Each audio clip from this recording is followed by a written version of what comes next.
Bree here with Vlogmas Day 16 talking about holiday stress.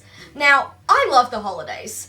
I think it's a super fun time of the year. There's so much going on, lots of Christmas parties, which I love. But even as someone who loves the holidays, they can also be extremely stressful, especially if you're neurodivergent, like I am, and also have seasonal depression, which I do. So the holidays are a bit of a mixed bag for me. Especially this year, my father-in-law is up in St. Louis for cancer treatment, so we're not able to be with him for Christmas, and that's really tough. So today I just wanted to share some of the ways that I'm working to manage my holiday stress. Tip number one, I'm going to start with the thing that is definitely the hardest for me, except that things are not going to be perfect.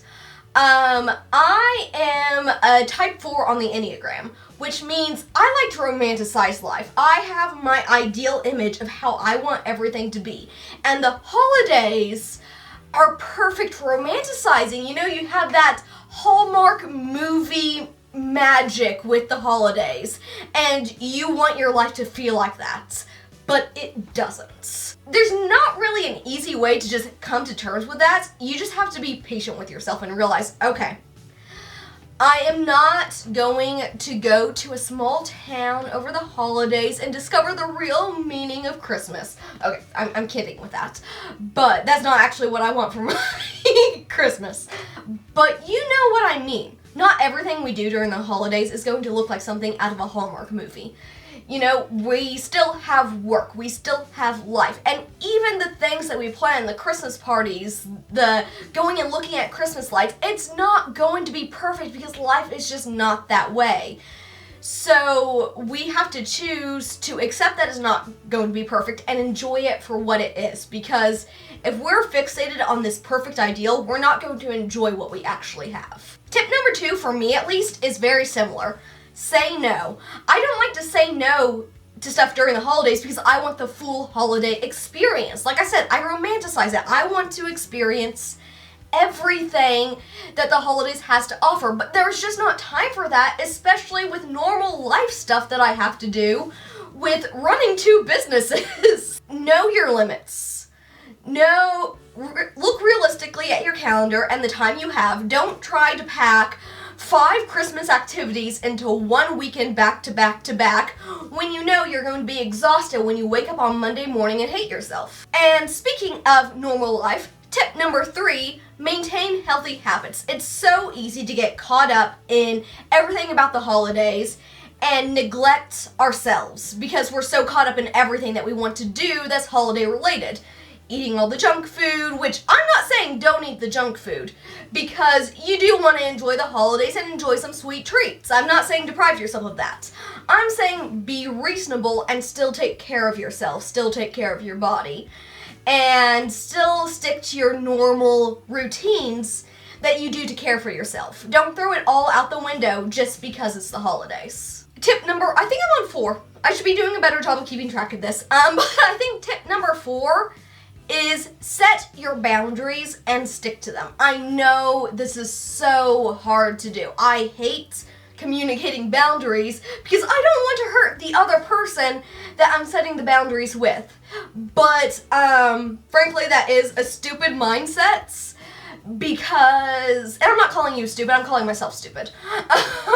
But it is a stupid mindset because boundaries are for our own well-being and we are not responsible for how someone else responds to our boundaries. If they care about us, they should care about our mental well-being and respect those boundaries. And on a similar note, respect differences. So in addition to setting your own boundaries, also respect the differences in people around you. Because if you're expecting people to respect your boundaries, you need to respect theirs too. Because if you don't respect theirs, everything's going to spiral out of control.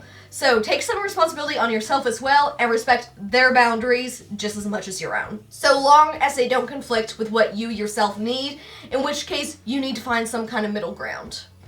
Or avoid the situation entirely. Tip number 6, take lots of breaks. this kind of goes back to the whole say no, things are always going to be perfect. We are human. We need rest. We cannot keep going from event to event to event. I know for us, on Christmas Eve and Christmas, we have so many things that we go to. We go see my mom's side of the family on Christmas Eve. Christmas morning, we're with Steven's family. Christmas lunch, we're with my dad's side of the family. Christmas dinner, we're back with Steven's family. It is a lot. But we are sure to have time in between those to relax and rest. And that is very important. Tip number 7, we are to the cliche. Don't lose sight of what really counts. Don't get so caught up in the stress that you don't appreciate Christmas for what it is. You don't appreciate your family for what they are. Take a step back, look at it objectively, and just see the good in it. It's sometimes hard to do, but it is a choice that we have to make. Tip number 8, communicate. Reach out to people. If you are struggling with something like seasonal depression, talk to those that are close to you that you can trust, or talk to a professional. Don't keep it all bottled up inside. You are not obligated to put on a face of happiness and joy all holiday season. That is not expected of you. The only thing that's expected of you is to take care of yourself. So reach out to people. Ask for help. Ask for advice. Just vent to get it off your chest. Whatever you need, do that thing. Practice self-compassion. Like I said, you are not expected to always be 100%. And you need to accept that and realize that and choose to take care of yourself when you're not at your best. To choose to be like, oh, I'm feeling really crappy today. What do I need? How can I take care of and nurture my inner child right now? Be patient with yourself, because sometimes you will struggle, and that's okay. Tip number 10, figure out what you need to be in a good headspace amongst the holiday chaos. So for me, I need fidget toys. I have a whole box here, and I can tell you, on Christmas Day, I will have this in my pocket all day long to fidget with. When I get stressed, when I need something, I will have one of these guys to just, because I need to be doing either if there's not something actively going on, I'll need the stimulus to be doing something. Or if there's too much going on, I'll need something like this to focus on the sensation and focus in on that and not get overwhelmed. I will also have my loop earplugs, which are amazing. I did not think to bring them in here with me. But they block out a certain decibel of sound, and I got them for Christmas last year, and they made such a difference for me because Steven has a big family, and I love them dearly, but there's lots of kids, and it's very loud and very chaotic. And as an autistic person, that can be a lot.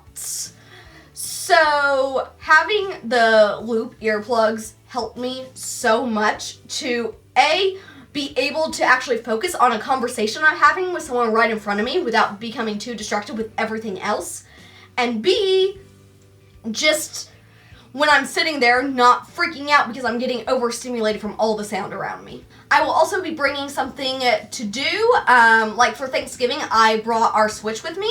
So that way if I need to step into a separate room and just be by myself and step away from the chaos of everything, I can do that. And again, this is where boundaries are very important. You need to communicate with your family that, hey, I'm feeling overwhelmed. I need to take some time for myself. This is not an insult to you. This is just what I have to do to take care of me. And you have to do that thing. You just gotta do it. Because I can tell you, on Thanksgiving, I was starting to get really overwhelmed. I went into the other room, played on Switch for a bit until dinner was ready, and then I went out there and was able to engage and have a really great dinner and really enjoyed visiting with people because I'd taken that time for myself.